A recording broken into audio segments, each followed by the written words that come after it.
Hello, and welcome to another Cuz Bad Guys Tactical Breakdown. In this breakdown, we are going to go over Edward Nygma, otherwise known as the Riddler. This is the puzzle master himself. This version is going to be the comic book version. It's also the free agent version, so you can have this guy in any of the bad guy crews. I like that utility with him over the other characters because the other ones are leaders for the Riddler crew.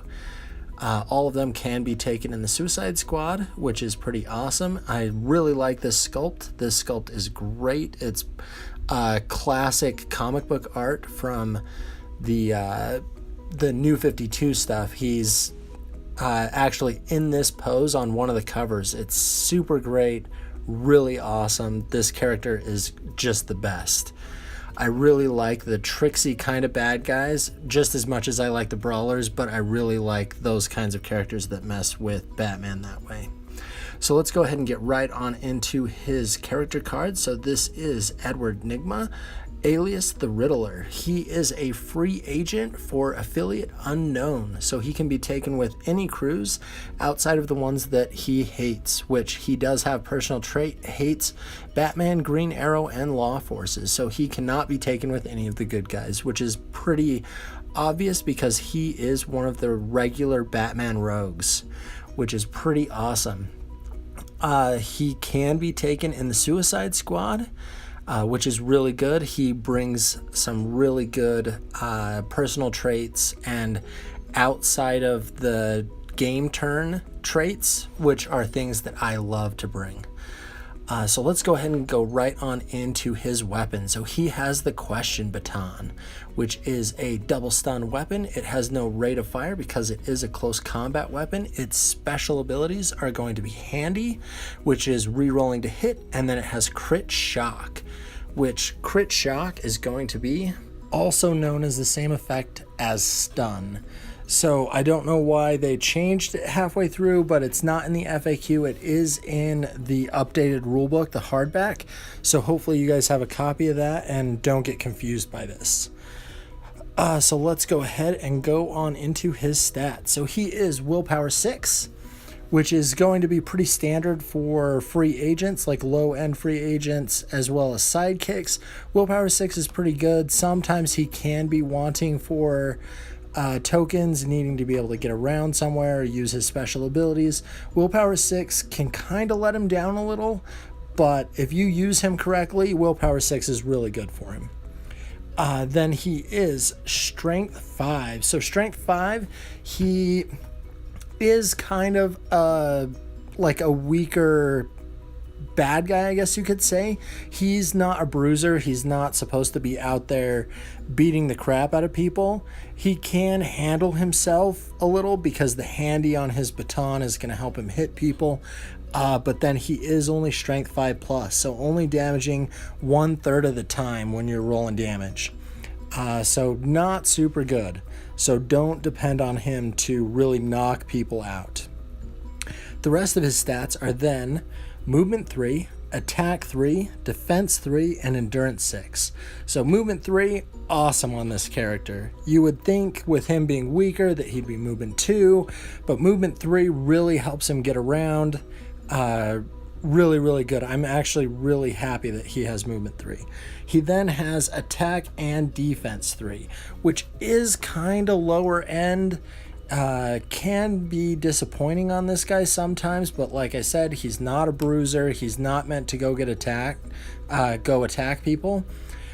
Defense 3 can let him down because that means he's getting hit 2/3 of the time, whether he's being shot or whether he's being punched. Try to keep him out of combat. There is a buffer where I put him at and let him sit somewhere. He is totally a support character, so don't run him off on his own. Don't have him go take something on his own because he'll usually let you down. Endurance 6 is pretty good, especially for weaker, lower-end free agents. Sometimes they are Endurance 5. Endurance 6 on this guy is pretty good. He's not a super tank. He's not going to be able to take a ton of damage, but Endurance 6 does let him take at least a few hits before he goes down. So let's go ahead and go on to his personal traits, which are going to be my favorite parts about this guy. I love the Riddler, love the way he plays. So his first personal trait is going to be Confusion. So Confusion is going to be spend 2 special counters on a target that is no farther than 20 centimeters out of 20 centimeters away and has to be in line of sight. That target automatically reduces their attack and defense by 1, so they're easier to block and easier to hit, and then they immediately lose all of their special counters. So they can't spend them, but they also lose the counters. Like, you have to take the counters off of the character card. Confusion is great. I use it for dozens of different things. Most people think that it's awesome because you can lower somebody's defense, so you can stack Confusion and Distract and get somebody really easy to hit. But Confusion has so much more utility than just being a debuff to hit somebody, because you get to take away people's special counters. So that means they can no longer run, because they can't spend a move in a special, so you slow people down. They can't use Bat Claws, they can't use Fly, they can't use other special abilities that require special counters, so like Distract, Confusion, Hypnotize, tons of different things that require counters. Confusion, you can shut down a character from then being like, they'll still activate, they'll still be able to like meander around and like pretend to do something, but Confusion, you can straight up shut down people. Confusion is a really, really fun thing to use on the board and can be very frustrating for your opponent, because you can use it in conjunction with his next special trait. So his next special trait is going to be Disarray.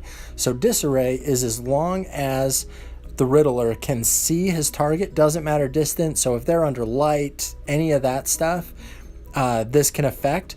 But I try to use it in conjunction with Confusion.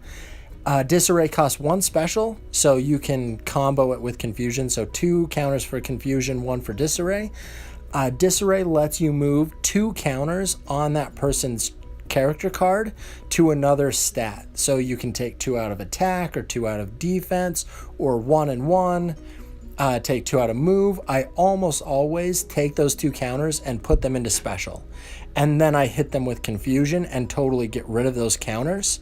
So if they have Veteran or something like that, they can't use those counters again, like redistribute them. This really helps shut down characters.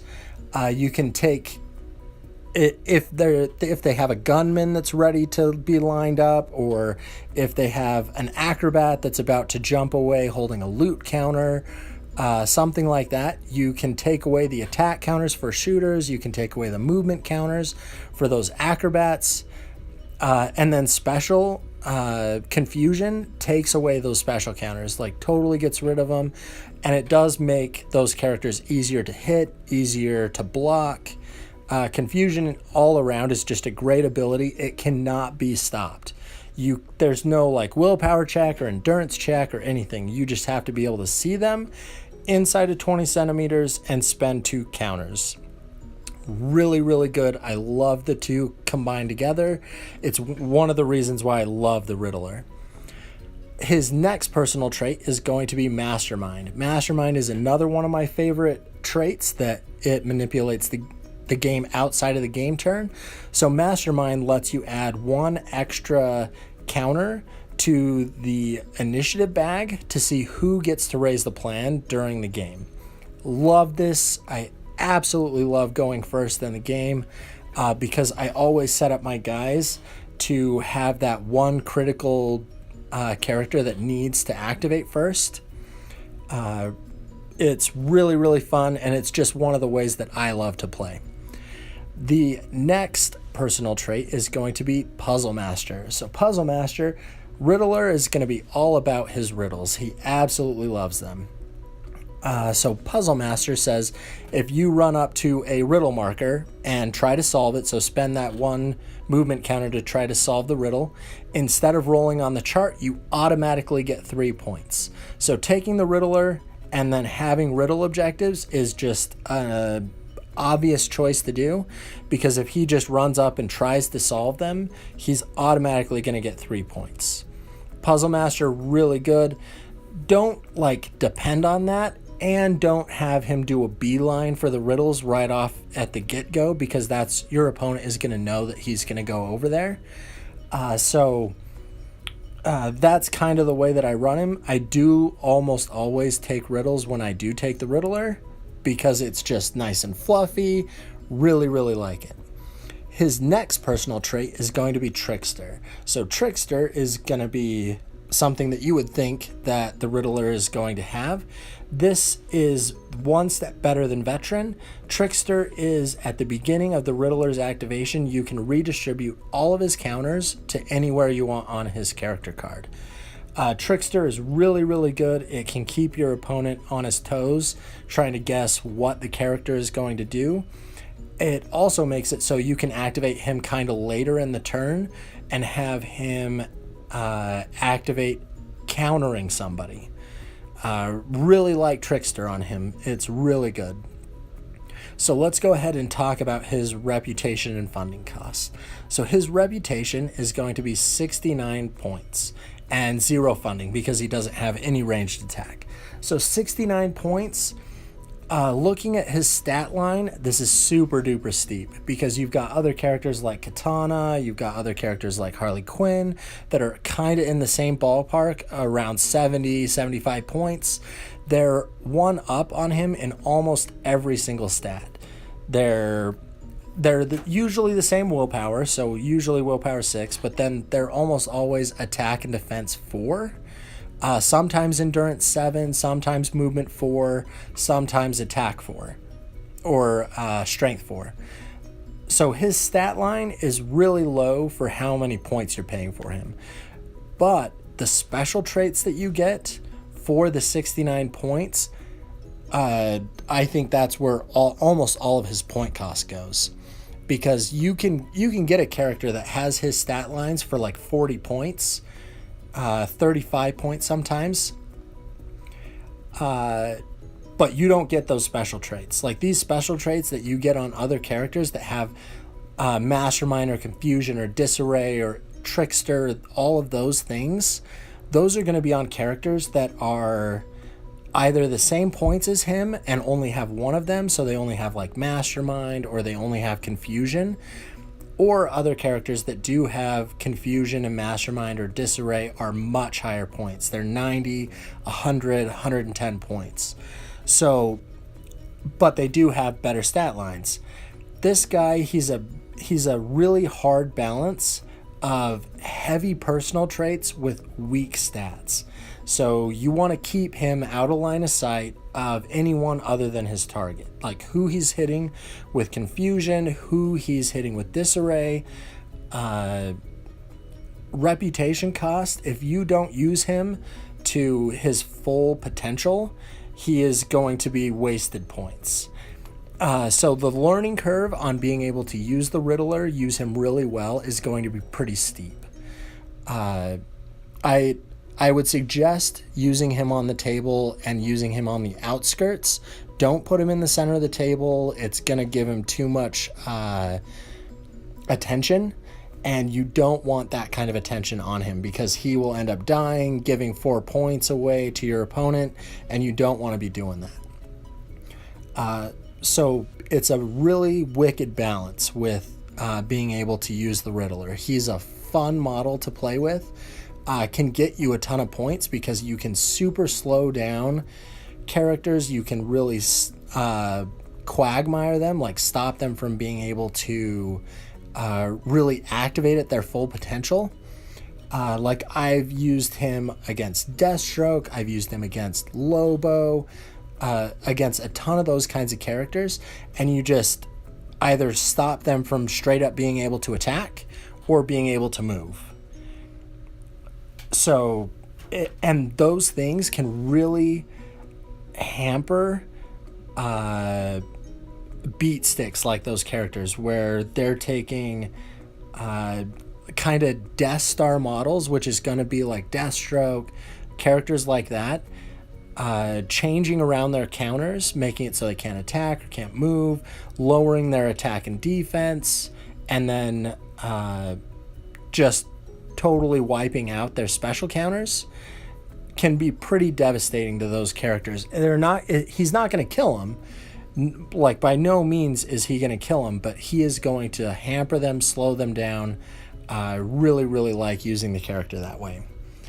So let's go ahead and go on to my paint job that I did for the Riddler. I used the classic green and classic purple.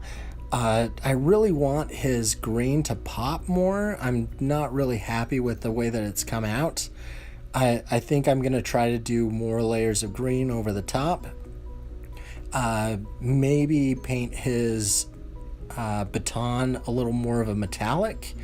I'm not the best painter, really, really trying. So let me know what you guys think, like how this came out.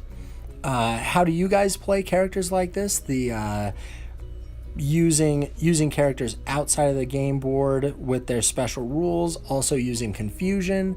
Do you guys treat it how I've seen other players treat it, with using it just as a debuff to be able to hit people, or do you guys use it the way I use it, in stopping people from being able to use their special abilities, also stopping people from being able to run or back claw? How do you guys use that? And remember, cause bad guys.